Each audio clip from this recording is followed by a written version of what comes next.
Assalamualaikum warahmatullahi wabarakatuh. Selamat pagi, siang, sore, malam. Kepada yang terhormat dosen pengampu mata kuliah biopsikologi, Bu Eka Susanti, dan juga kepada rekan-rekan semua. Nah, izin memperkenalkan diri, nama saya Geni Rosdianti dengan NIM akhir 006.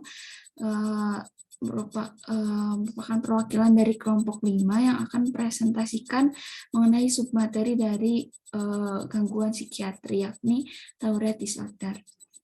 Sebelum lanjut ke materi inti, izinkan saya untuk memperkenalkan anggota kelompok kami terlebih dahulu.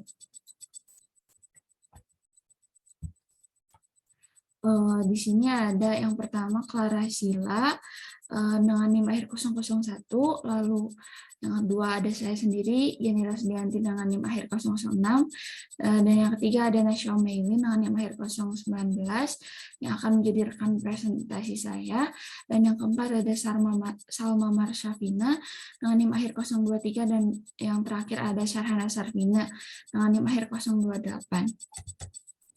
Untuk mempersingkat waktu, mungkin kita bisa langsung lanjut ke inti materi. Apa itu sindrom Tourette? Sindrom Tourette merupakan gangguan yang membuat penderitanya melakukan tik, yaitu gerakan atau ucapan yang berulang yang di luar kendali. Kondisi ini biasanya dimulai di usia 2 hingga 15 tahun dan lebih umum terjadi pada anak laki-laki daripada anak perempuan. Lalu ada pengertian lain, yakni sindrom Tourette ini merupakan gangguan perilaku perkembangan syaraf kejiwaan atau psychoneurobehavioral disorder berbasis neurotransmitter yang dicirikan oleh aksi tak disadari yang berlangsung cepat, bersifat genetik, dan diwariskan dengan onset di masa anak, dan memiliki pola tik vokal motorik yang menetap atau sampai menahun. Adapun sindrom Tourette ini merupakan gangguan neurodevelopmental neuropsikiatrik dengan dasar neurogenetik. Sindrom Tourette ini disebut juga Tourette disorder atau Guillain-Barré Tourette syndrome. Adapun fenomena sindrom Tourette ini pertama kali dilaporkan oleh Dr. Jean-Marc Gaspard Itard pada seorang wanita Prancis yang berusia 26 tahun. Selanjutnya, George Beard ini melaporkan ada 50 penderita tik motorik dan ekolalia. Pada tahun 1885, 60 tahun setelah Itard mempublikasikan kasus tersebut, George Gilles de la Tourette itu mempublikasikan artikel tentang 8 penderita tik motorik atau vokal, dan ia menamai sindrom ini maladi atau illness of tik. Di kemudian hari, sindrom ini dikenal sebagai sindrom Tourette. Pada mulanya insiden Tourette syndrome ini itu dilaporkan 4,6 per 1 juta penduduk. Jumlah ini terus bertambah sesuai pertumbuhan penduduk dan berkembangnya metodologi riset atau penelitian. Adapun fakta-fakta mengenai sindrom Tourette ini, yang pertama, orang-orang dengan jenis kelamin laki-laki memiliki resiko 3 hingga 4 kali lebih tinggi dibandingkan perempuan untuk mengalami sindrom Tourette ini. Lalu pemilik riwayat sindrom Tourette ini biasanya didapat dari keluarga, ada juga pada keluarga sebelumnya itu. Lalu untuk penyebab terjadinya sindrom Tourette ini yang pertama ada karena kelainan gen yang diturunkan dari orang tua seperti yang telah disebutkan pada fakta sebelumnya. Lalu yang kedua ada kelainan pada zat kimia otak yaitu neurotransmitter, dan pada struktur atau fungsi basal ganglia yaitu bagian otak yang mengontrol gerak tubuh. Lalu yang ketiga ada gangguan yang dialami ibu selama masa kehamilan atau saat melahirkan, seperti stres saat masa kehamilan. Adapun gejala-gejala sindrom Tourette ini, untuk gejala utamanya sendiri adalah tics, yaitu gerakan atau vokalisasi yang mendadak dan berulang-ulang.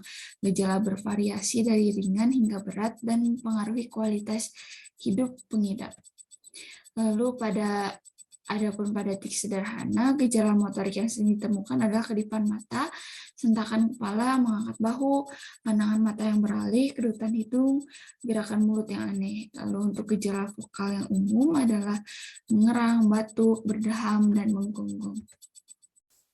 Lalu pada tics kompleks, gejala motorik yang sering ditemukan adalah menyentuh dan mengendus barang, lalu ada gerakan yang berulang, melangkah dengan pola tertentu, gerakan tidak senonoh, membungkuk atau memutar badan dan melompat-lompat. Sementara itu, mengulang kata-kata orang lain, menggunakan kata-kata kasar, dan mengumpat menjadi gejala vokal yang mudah diperhatikan dari pengidap. Lalu kapan orang yang mengidap sindrom Tourette ini mesti ke dokter? Mereka mesti segera melakukan pemeriksaan ke dokter jika mengalami tanda-tanda tics. Namun perlu diketahui bahwa tics ini tidak selalu menandakan sindrom Tourette, karena tidak sedikit anak yang menunjukkan tics tapi hilang dengan sendirinya setelah beberapa minggu atau bulan. Untuk diagnosis sendiri, untuk menegakkan diagnosis Tourette syndrome, ada 3 ciri khas yang sering muncul, yaitu tic multiple, berkata jorok, koprolalia, dan latah atau suka membeok, ekolalia. Kriteria yang dipakai secara internasional adalah diagnostik dan statistikal. Manual of Mental Disorder, edisi keempat, yakni ada onset sebelum usia 18 tahun, tic vokal dan motorik multiple berkali-kali hampir setiap hari atau sebentar-sebentar berlangsung lebih dari 1 tahun. Selama itu tak ada periode bebas tic selama lebih dari 3 bulan berturut-turut. Tic tidak harus berlangsung bersamaan. Lalu ada juga gangguan bukan karena efek fisiologis langsung zat seperti stimulan atau kondisi medis umum seperti penyakit Huntington, encephalitis pospiral. Gitu. Lalu adapun pemeriksaan penunjang yang dapat dilakukan untuk pemeriksaan Tourette syndrome ini ada beragam pilihan kuesioner yang dapat dipakai untuk memastikan diagnosis Tourette syndrome. Yang pertama ada Tourette syndrome symptom list, lalu Tourette syndrome questionnaire, lalu ada the motor tic obsession and compulsion vocal tic evaluation survey, lalu Ohio Tourette Survey Questionnaire, lalu Tourette Syndrome Global Scale, dan Tourette Syndrome Diagnostic Confidence Index, dan masih banyak lagi. Lalu untuk selanjutnya akan dijelaskan oleh rekan saya. Oke, izin melanjutkan. Jadi tentang sebelumnya itu tentang pemeriksaan penunjang. Jadi National Hospital Interview Scale digunakan untuk menginterview, menegakkan diagnosis dan evaluasi klinis lain seperti menentukan derajat keparahan TS, menentukan terapi, keperluan riset, dan sebagainya. Untuk mengetahui kemampuan motorik, dapat menggunakan tes Purdue-Pegboard. Baik buruknya itu kemampuan di masa anak-anak berhubungan dengan meningkatnya derajat keparahan tic di masa dewasa. Jadi di SC itu adalah interview semi-struktur berbasis komputer yang terdiri dari 15 subbagian meliputi gangguan TIC yaitu TS, gangguan tic kronis, transient tic disorder, OCD, ADHD, fobia sosial, fobia spesifik, separation anxiety disorder, gangguan panik, gangguan perilaku, agorafobia, generalized anxiety disorder, post-traumatic stress disorder, trichotillomania, major depressive episode, dysthymic disorder, dan oppositional defiant disorder. Pemeriksaan darah lengkap dilakukan sesuai dengan indikasi dan atau untuk keperluan riset, yaitu mengetahui ekspresi gen atau RNA yang diukur menggunakan whole genome asymmetric microarrays. Pencitrakan ini dilakukan bila perlu atau untuk riset. Selanjutnya, melalui pemeriksaan MRI yaitu Magnetic Resonance Imaging, diketahui penderita TS ini memiliki area dorsolateral prefrontal yang lebih besar dan peningkatan substantia alba di lobus frontal kanan. Volume nukleus caudatus yang lebih kecil pada MRI ini di masa anak berhubungan dengan meningkatnya derajat keparahan tik di masa dewasa. Lalu pemeriksaan lain menggunakan voxel based morphometry di VM atau VBM dan magnetization transfer imaging atau MTI yang lebih sensitif terhadap perubahan jaringan dibandingkan MRI konvensional. Keduanya merupakan pengukuran kuantitatif integritas makrostruktur, dan pada VBM ini penderita TS menunjukkan penurunan volume substantia nigra di area prefrontal dan gyrus cinguli anterior dan juga area sensorimotorik nukleus caudatus kiri dan gyrus postcentral kiri secara signifikan. Lalu penurunan volume substantia alba terdeteksi di gyrus frontal inferior kanan, gyrus frontal superior kiri, dan anterior corpus callosum. Lalu peningkatan ini dijumpai di gyrus frontal pertengahan kiri dan area sensorimotor kiri, dan dengan MRI ini reduksi substantia alba terlihat di gyrus frontal medial kanan, gyrus frontal inferior bilateral, dan gyrus cinguli kanan. Lalu selanjutnya kita akan membahas mengenai komorbiditas.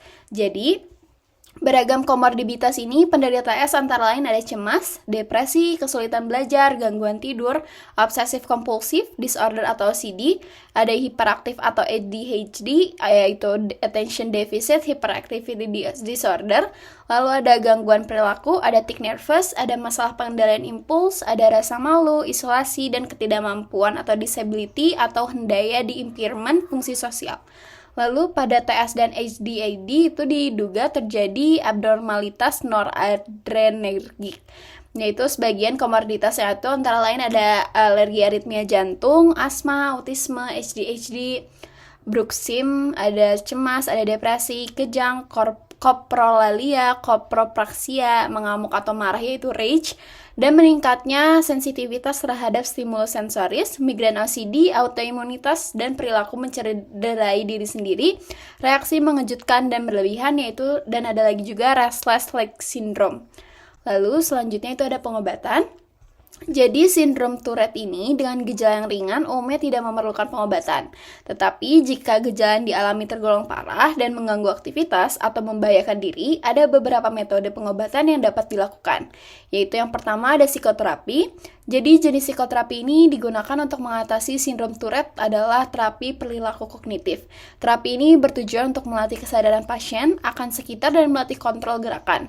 Selain itu, terapi ini juga dapat mengatasi kondisi lain yang terkait dengan sindrom Tourette seperti ADHD dan OCD yaitu Obsessive Compulsive Disorder. Lalu dalam sesi psikoterapi ini, terapis juga dapat menggunakan metode bantuan seperti hipnotis, meditasi secara teknik, dan pernafasan atau relaksasi.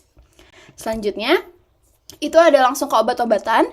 Jadi obat-obatan yang digunakan ini untuk meredakan gejala tics, dan beberapa jenis obat yang biasa diresepkan oleh dokter itu ada obat antipsikotik seperti risperidon, fluphenazine, dan haloperidol. Lalu ada lagi antidepresan seperti fluoxetine, lalu ada lagi suntik botulinum toksin yaitu botox, lalu ada lagi di obat antikonvulsan seperti topiramate. Lalu ada lagi di DPS yaitu deep brain stimulation yaitu penanaman implan elektroda ke dalam otak pasien untuk merangsang reaksi otak. Nah, DBS ini hanya disarankan bagi penderita sindrom Tourette dengan gejala yang parah dan tidak bisa ditangani dengan terapi yang sebelumnya. Pada kasus yang jarang ini terjadi, anak dengan sindrom Tourette yang menjalani terapi DBS ini dapat mengalami gangguan bicara, mati rasa, dan pendarahan. Oleh sebab itu, diskusikan terlebih dahulu dengan dokter mengenai manfaat dan risiko yang dapat terjadi akibat terapi dari DBS. Lanjut, ini ada dukungan untuk penderita sindrom Tourette. Jadi, penderita sindrom Tourette ini pada umumnya memiliki masalah saat harus berinteraksi dengan orang lain, dan kondisi ini juga bisa mengganggu kepercayaan diri penderita.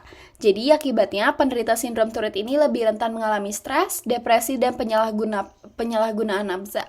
Jadi, jika Anda memiliki anak dengan sindrom Tourette, ada beberapa hal yang dapat dilakukan. Yang pertama itu adalah mengusahakan untuk selalu mendapatkan informasi yang akurat mengenai sindrom Tourette.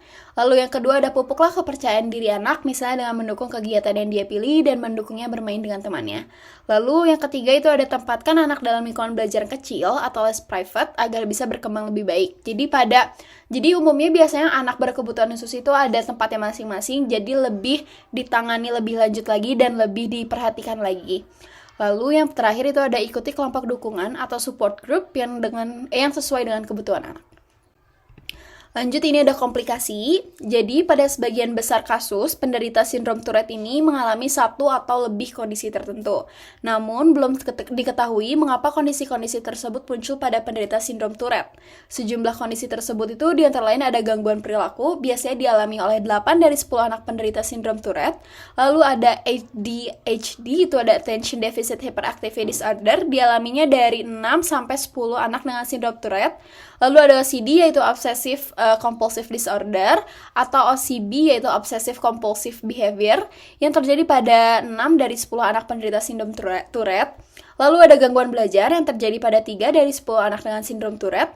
Lalu ada lagi perilaku melukai diri sendiri yang dialami oleh 3 dari 10 anak dengan sindrom Tourette. Lalu ada lagi dengan gangguan mood seperti depresi atau gangguan kecemasan yang dialami oleh 2 dari 10 anak dengan sindrom Tourette. Lalu ada gangguan tingkah laku atau conduct disorder yang menyerang 1-2 dari 10 anak yang menderita sindrom Tourette. Lanjut, ini ada dari pencegahan. Jadi, strategi pencegahan Tourette syndrome ini dilakukan secara bertahap dan berkesinambungan. Jadi, penderita sindrom Tourette ini harus menghindari kafein karena dapat mengekserbasitik.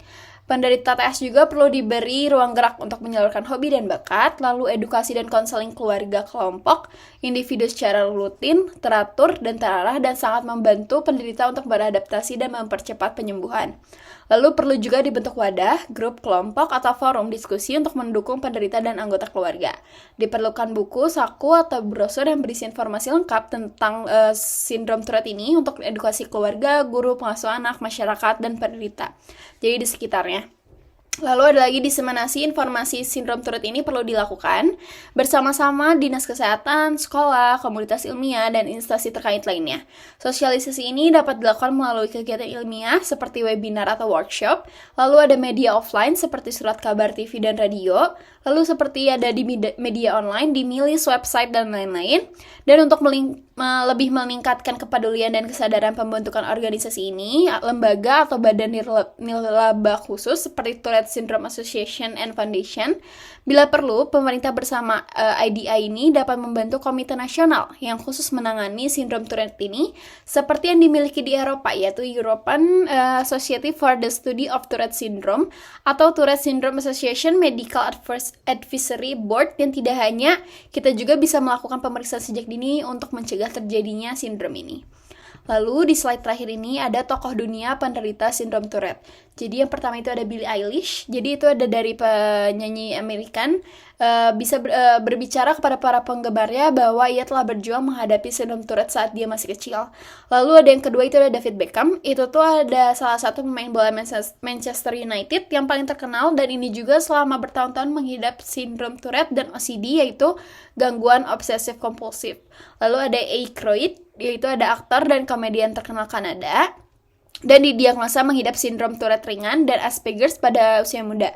Saat kecil ia sering menderita TIC fisik seperti mendengus dan gugup, dan untungnya gejala Aykroyd ini mereda pada saat ia berusia 14 tahun sebagai hasil dari perawatan terapi.